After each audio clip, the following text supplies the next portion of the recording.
In Sidney Prescott's room next to her desk, there's a poster for Swamp Ophelia, an album by the Indigo Girls, a folk rock band from the 1980s. As you can see on this poster, the band is a two-piece. The latest single from that album at the time that Scream came out was also called The Power of Two. This is symbolic because of the twist in Scream, the fact that there are two killers. The power of two is the reason that they were able to trick police and clear Billy's name as a suspect. With this in mind, we can go back and find many more clues about Scream's Double Trouble antagonist. To learn the connection between Stu Macher's room and the video rental store, stick around to the end of this video.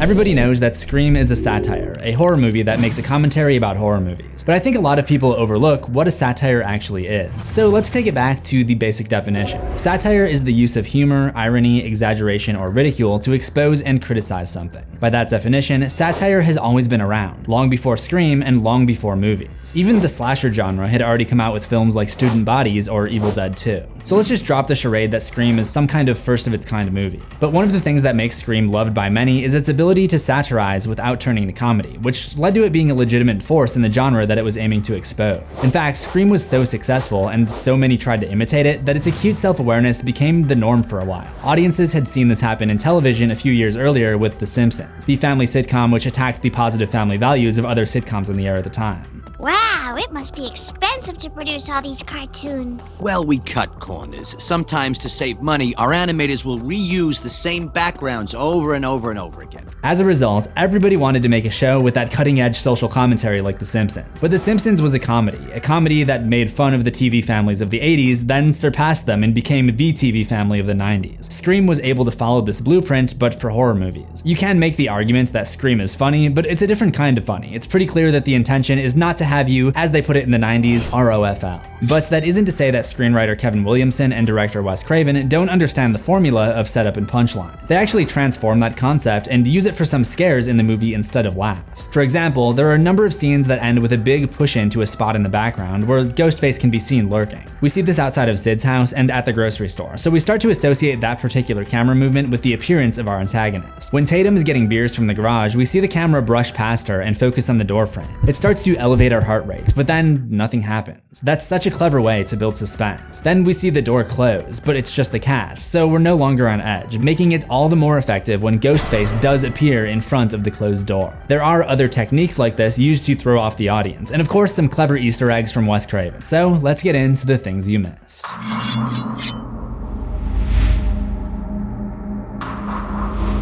Even the title, Scream, feels like it's poking fun at some of the so simple it could be about anything titles of Alfred Hitchcock's horror movies, like blackmail, murder, sabotage, rope, and of course, Psycho. The beginning of Scream pulls out a trick that was used in Psycho. Psycho came out in 1960, and its biggest star was its female lead, Janet Leigh, who played Marion Crane. She is prominently featured on the poster, so audiences were totally shocked when they killed her off very early on in the movie. Scream's biggest star is Drew Barrymore, who is similarly the face of the marketing campaign, so many people were shocked to see her brutally disemboweled in the opening scene. There's kind of a lineage that exists connecting the most prominent slasher movie of each generation. When I covered Halloween here on Things You Missed, I spent a lot of time talking about how it was inspired by Psycho. Now, the torch is being passed down yet again to Scream. We can see this in the name Loomis. Psycho had Samuel Loomis, Halloween had Dr. Sam Loomis, and Scream had Billy Loomis, who, after revealing he's one of the killers, drops a quote from Psycho. We all go a little mad sometimes. Billy is also most likely the one on the phone at the beginning who asked Casey to guess his favorite horror movie. Nightmare on Elm Street. I like that movie. It was scary. Wow, well the first one was, but the rest sucked. I was about to get up here and say that this was a joke by director Wes Craven, who also directed the first Nightmare on Elm Street, but not the 5 sequels that would follow. But apparently that was in the script before it was ever decided that Craven would be the director. I kind of wanted to take that out, you know.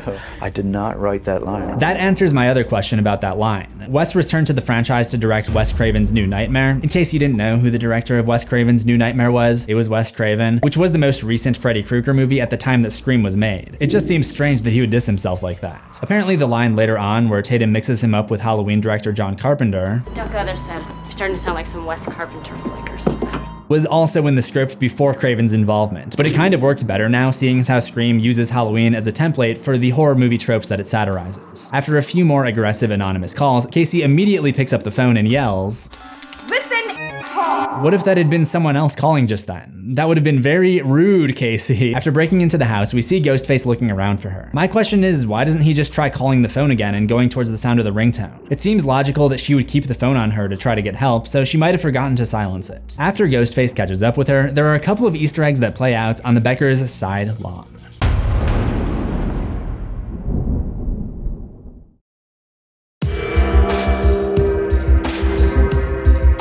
As I mentioned, Halloween is the main template that Scream uses for its satire. It's the movie that Casey's planning to watch in the opening, and it's the movie that crushes Stu's head in the finale. There's another Halloween connection after Casey manages to get outside and see her parents going back into the house. Despite the title of this movie, she is unable to find her Scream and get her parents' attention.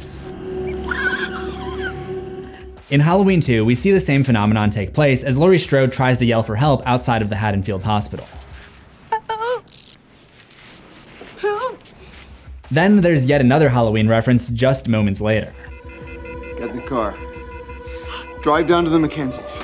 Call the police. When Laurie and the kids are targeted by Michael Myers, she gives them a similar order. I want you to go down the street to the Mackenzies' house. I want you to tell them to call the police. I'm sure there will be a lot of people that already know about that Easter egg, and honestly, quite a few of the eggs in this movie are pretty common knowledge because of the nature of Scream. I mean, it's basically a movie that's loaded with references and nods, so it's going to attract people who already know about that stuff. On things you missed, I try to stick to things that you might have missed. That's why it's called that, if you didn't know. However, if I leave the ones out that everybody knows, then there's going to be people in the comments just complaining that I missed stuff. So let's just go through the ones that I think are more obvious real quick and get them out of the way. Billy climbs through Sydney's window and startles her, just like Glenn did to Nancy in A Nightmare on Elm Street. Sheriff Burke is played by the actor who plays the police officer in Nightmare on Elm Street. Tatum's number 10 crop top is very similar to a shirt worn by Glenn in A Nightmare on Elm Street. Principal Himbry has the following conversation with the janitor.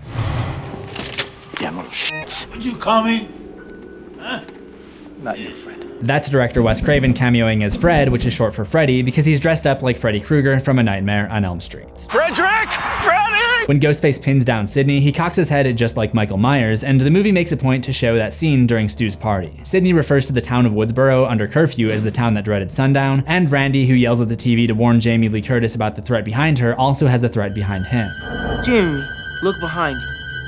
Look behind you. The actor that plays Randy is named Jamie, and he's being watched in a similar manner by Kenny, the news camera guy. And speaking of people named Jamie, Sydney at one point escapes from the attic onto the roof like Jamie from Halloween 4. I think those are all the more well-known Easter eggs, so let's get into the fun stuff, the less obvious ones. When Billy sneaks into Sid's room, he tells her he was watching The Exorcist on TV, with all the good parts cut out, and it makes him think of their relationship. From this point, they continue to reference back to this idea that their relationship is like a movie. After Sid's close call with Ghostface, a reporter asks her, "So how does it feel to be almost brutally butchered?" Hey, now leave her alone. People want to know. They have a right to know. And this is a cameo by Linda Blair. She played Regan in The Exorcist 23 years ago. If you're listening closely during the Sydney and Billy scene, you'll notice that there's a song playing in the background. It's an acoustic cover of Don't Fear the Reaper by Blue Oyster Cult. A song that I like, but I'm starting to get a little tired of hearing in movies and TV. But I'll save that rant for a future video, because here there might be a good reason for it. It's the same song that Laurie Strode and Annie Brackett listen to in the car in Halloween. And as I've said many times already, Halloween is the template that Scream builds off of.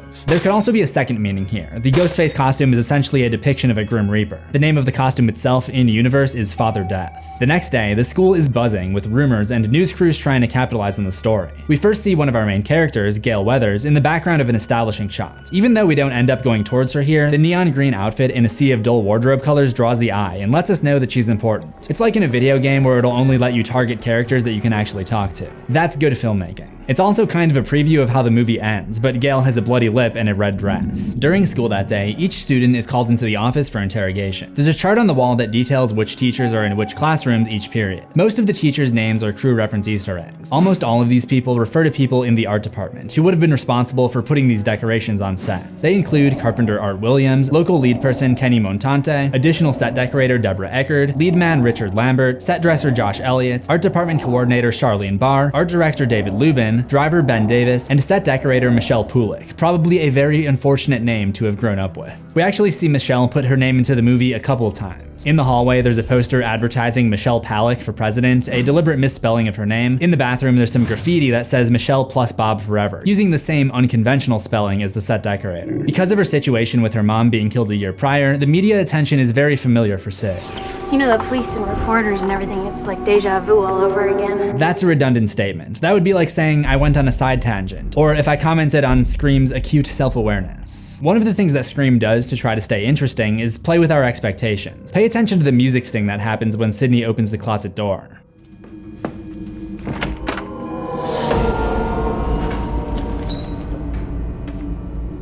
Using typical horror movie logic, the audience can expect that this means a scare is about to happen. It's the perfect setup for the classic refrigerator door scare, but when she closes it, nobody is there. This also establishes the idea that the closet should be empty, making it even better when Ghostface busts out of it 5 minutes later. With the murders and all, it's like right out of a horror movie or something. We see more of that aforementioned self-awareness as Sidney mocks horror movies, saying that they're all the same. Some stupid killer stalking some big-breasted girl who can't act, who's always running up the stairs when she should be going out the front door. It's insulting. Only for her to do just that when she can't figure out how to unlock the front door. I always love this next part. She calls the police on her PC, connects to someone seconds later, and the cops are at the door in 46 seconds. Take notes, Uber Eats. So Sidney is already saved by the time Tatum shows up in her red VW Beetle. I don't know if this is 100% an intentional reference, but since it's Scream, I'll just assume that it is. This is the car that Jack Torrance drives in the novel version of The Shining. It appears in Stanley Kubrick's film adaptation as well as the car that's been crushed by an overturned truck. Kubrick's way of saying, screw you, King, I'm not gonna follow the book.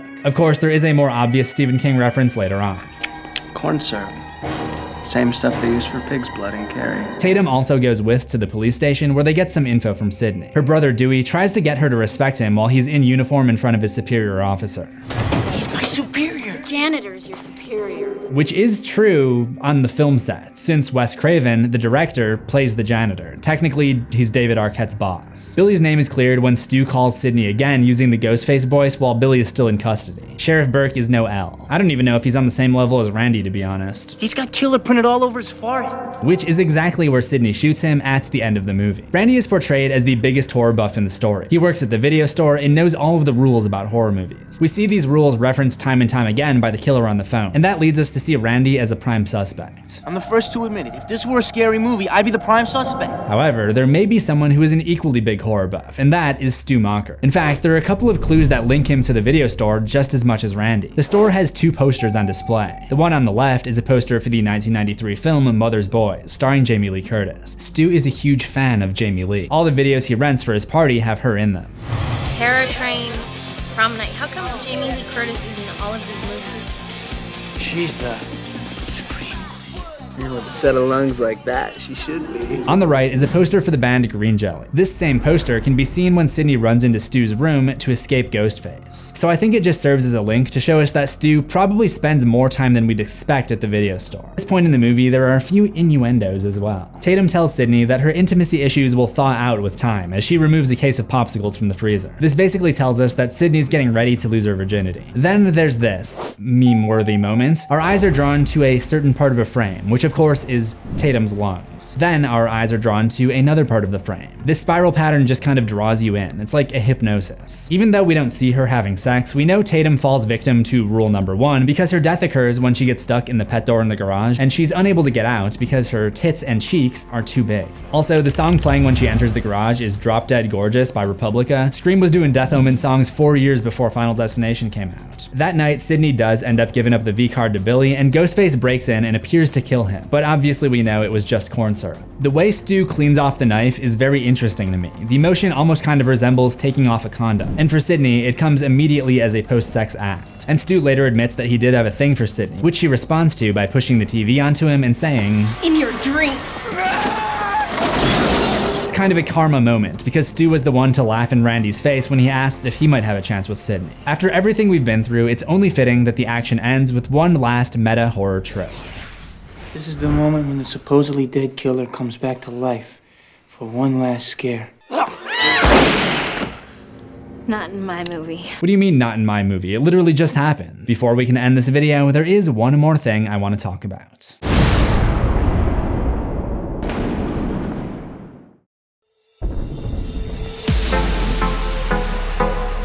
The big surprise in Scream that, again, like the camera work and writing choices that I brought up in this video, uses our horror genre expectations against us, is the fact that there are 2 killers instead of the usual 1 that we get in most slasher movies. The clues were there all along. In the Casey Becker scene, one Ghostface breaks into the house and runs straight to the front door. We don't know why at the time, but it was to let his accomplice inside. You can actually spot that the door is now open when Casey's parents get home. At the fountain, Stu explains to Sidney how you got someone, and Billy makes eye contact with him and says, "Hey, it's called tact, you f***rag." We assume that he's standing up for his girlfriend, but he might actually be trying to shut Stu up before he says too much and gives them away. This might be obvious, but Sidney first suspects Billy when she sees the cell phone fall out of his pocket. If he has a cell phone, why does he need to come sneak through the window to talk to her? Then there are multiple instances of Billy just acting sus, like when Sidney admits that she doesn't think that he's guilty, and he keeps trying to convince her. You still think it's me? No, I don't. It's just somebody was there. Hey, Christy, wait Billy, up! someone tried to kill me. I know. The cops said I scared him away.